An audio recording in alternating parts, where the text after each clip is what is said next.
معايا ومعاكم النجم الكبير والنجم طبعا الأشهر في التحليل في الوطن العربي، والنجم مصر ونجم الأهلي والزمالك ونجم البريمو الكابتن رضا عبد العال. كابتن رضا، نعم. أخبارك إيه؟ تمام الحمد لله. وحشني. الله يبارك لك، تسلم. حاسك ده انت منرفزني بره، معترض. انت منرفزني بره وجاي دلوقتي تقول لي حاسك معترض اه على الكلام اللي انا قلته، ولا انت متضايق من الكلام اللي بره؟ الاثنين. ليه يا كابتن؟ يعني انت بتقول وحشني وانت منرفزني بره قبل ما نخش. ما انت وحشني يا كابتن والله. انا ما اقدرش انرفزك. طب بذمتك انا نرفزتك؟ والله ما منرفزني تفتحش قبل ما الموضوع اخش. بتاع بره. والله منرفزني ما قبل ما اخش. تفتحش الموضوع، ما خلينا في جوه اهو. خلينا هنا. تعال قول يا حبيبي. معترض على الاداء بتاع النهارده؟ لا معترض على معترض على كلامي؟ لا معترض على ان احنا بنطبل لمباراة عادية واقل من العادية لمدرب لسه ما شفناش منه حاجة. وده طبيعي. ويمكن انا طب خليني هنا اقول لحضرتك، يعني الاول قبل ما نتكلم في موضوع المدرب، قول لي تقييمك للمباراه النهارده وتقييمك لاداء اللاعبين النهارده. اهم حاجة التلاته بونت بس. تمام. ان انت توصل لتسعة عشان ما تلعبش تحت ضغط، مع انك انت في المجموعة كلها ما تلعبش، المفروض ما بتلعبش تحت ضغط، لان ما فيش حد يملى عينك. انت مصر. عارف يعني ايه مصر؟ اكيد طبعا. يعني المفروض مثلا ايه، كل فرقة زي دي هي شالت على 4 على ملعبها، كانت على حلو. ملعبنا تشيل 6. تمام. واخد بال حضرتك؟ اثيوبيا اما تيجي تشيل 7. حلو. واخد بالك؟ الكونغو هناك تشيل 3. ماشي. لان ده الطبيعي، لان احنا منتخب مصر. حلو.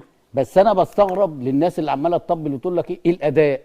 يا راجل ده في لعيبه مش عارفه تباص في الملعب.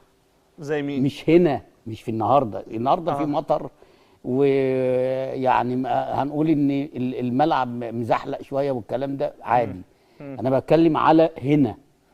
هنا ملعب على اعلى مستوى، المفروض تبين امكانيات لعيبتك، تبين التسليم والتسلم.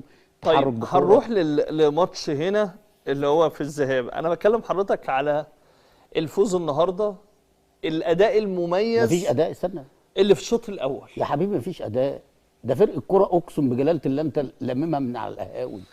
هي دي فرق الكرة يا اسلام. اللي هي فرقه ملاوي. ملاوي يعني مع كامل كل الاحترام الاحترام والتقدير طبعا لملاوي. احنا بنتكلم على الفني، على المستوى إن الفني. هم ادائهم لا يرتقي خالص. حلو. متواضع حتى. مش مختلف معاك. بص حتى كمان محمد علي اللي هو كان بيذيع قال لك كابتن علي محمد علي. علي محمد علي قال لك فرقه متواضعه واقل من المتواضعه. ايوه كمان. طبعا، ما هو فرق التصنيف ده لا طبيعي. انا مش عايز بقى نطبل بقى قوي وندي صح. ان المنتخب مش مختلف برضو معاك، احنا ما بنطبلش، بس خليني امشي. ماشي. مش انت كل المواقع اللي هي على على السوشيال ميديا والكلام ده كله. اوكي. كل بس خليني امشي معاك واحده واحده يا كابتن رضا.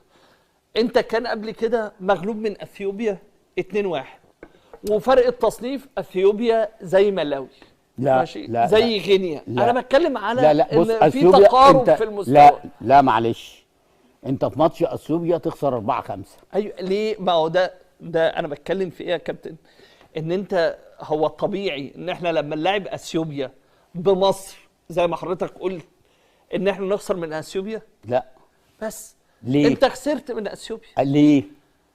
ما ليه؟ برضه انت لسه بتقول مجلس اداره الاتحاد، هو حد كان ضربهم على ايدهم وقال لهم هاتوا ده؟ حد فرض عليهم كان ده؟ لا ثواني بس، هو ما بيتكلمش على ده. احنا بنتكلم على مجلس اداره الاتحاد كان فيه، واحنا كلنا كنا بننتقدهم. ما لازم تنتقدهم. وكان انا بقول لحضرتك معلومه ان كان في تفكير في الاستقاله لا قدر الله لو حصل الحاجه للمنتخب الاولمبي او المنتخب الاول بعد منتخب الناشئين والمنتخب الشباب، يا حبيبي لان الدنيا كانت مقلوبه على المنتخبين. طيب انت عايز تخسر من ملاوي؟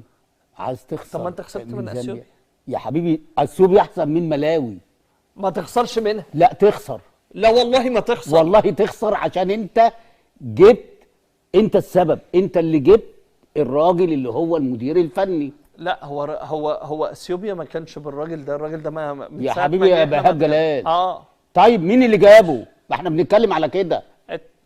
اتحاد الكوره.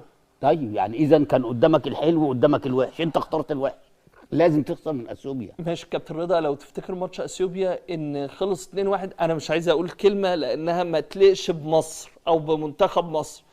احنا المنتخب احنا كنا نشيل مش 2، احنا كنا نشيل 4-5. ايوه، ما في واحده في القائم وفي انفراد وتصد وفي جنب العارضه ومن فوق العارضه على نفس الملعب. على نفس الملعب. ليه بقى؟ ليه؟ الف بكوره كده صلاح ما كانش بيلعب بس. تمام.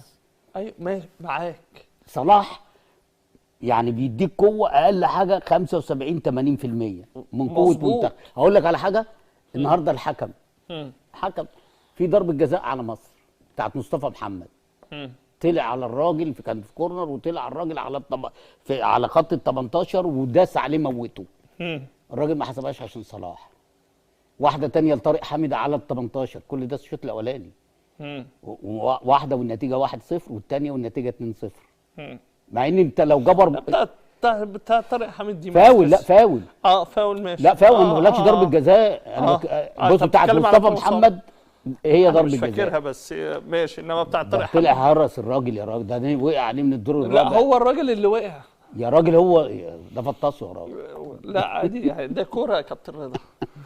المهم يعني فمحمد صلاح بيديلك طبعا افضليه، الحكام بتعمل له مليون حساب طبعا، الجماهير النهارده بص فرحانه انها بتتفرج لا كم واحد خرج من منتخب مصر؟ حد سقف لحد؟ لا طبعا. سقفوا لمين؟ انت بتتكلم في ده نجم عالمي يا كابتن. المفروض احنا بقى نحس بالكلام ده.